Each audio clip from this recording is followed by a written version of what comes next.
What's the most unprofessional thing a doctor's office ever did? My 7-year-old son fell from the top of the playground jungle gym, slamming the back of his head on the pavement. The sound of the impact made my chest tighten so hard I couldn't breathe. Blood gushed down his neck, soaking the back of his shirt. His eyes went glassy, and his head slumped forward. I shouted his name, but his response was slow and slurred. By the time I got him into the car, his eyelids fluttered shut and his body went limp. I drove like every second was life or death. I burst into the nearest clinic holding him and begged, "Please, my son hit his head. He's bleeding and barely conscious. He needs a doctor now." Without looking alarmed, the receptionist asked flatly, "Do you have an appointment?" My voice was shaking as I said, "No, this is an emergency." Clicking her mouse without even glancing up, she replied, "Then you'll have to wait. Scheduled patients come first." I pleaded desperately. "Ma'am, he could have a brain bleed," she said coldly. "Sir, every parent thinks their kid is urgent. Sit down and wait like everyone else." Parents in the waiting room stared as I laid my son across 2 chairs. His head lolled to the side, blood pooling in the paper towels I was pressing to his scalp. My voice cracked as I explained, "We came straight from the playground. He fell hard, and now he's barely staying awake." She shrugged and said, "And somehow that's my fault?" Minutes later, he vomited onto the floor and groaned in pain. I rushed back to her desk, shouting, "He just threw up! Please, let a nurse check him!" Without looking up, she slid a box of tissues toward me. "You made the mess. You clean it," I shouted in disbelief.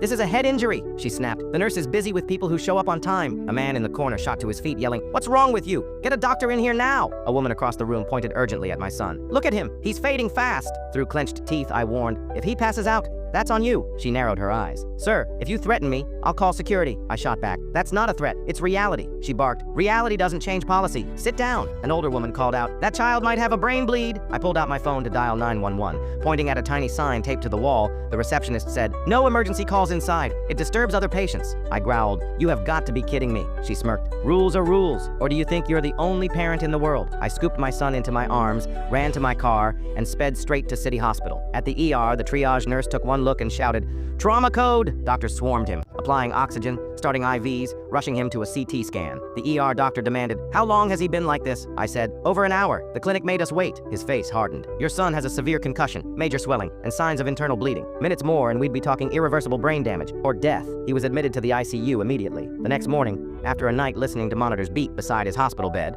I walked back into that clinic. Looking up lazily, the receptionist said, "Oh, you're back. Here to book a walk-in?" I dropped the hospital report and photos of his stitched scalp onto her desk and demanded, "When exactly did you decide you were qualified to gamble with my son's life?" She muttered, "I was following protocol." I said loud enough for the whole room to hear, "Your protocol almost killed him, and now you're going to answer for it." The office manager rushed out saying, "Sir, let's discuss this privately." I replied firmly, "No, everyone here should know what happens when someone like her is trusted with emergencies." 2 weeks later, I got the call. The receptionist had been fired effective immediately, her medical credentials revoked, her negligence reported to the state board, and her name flagged in the National Employment Database.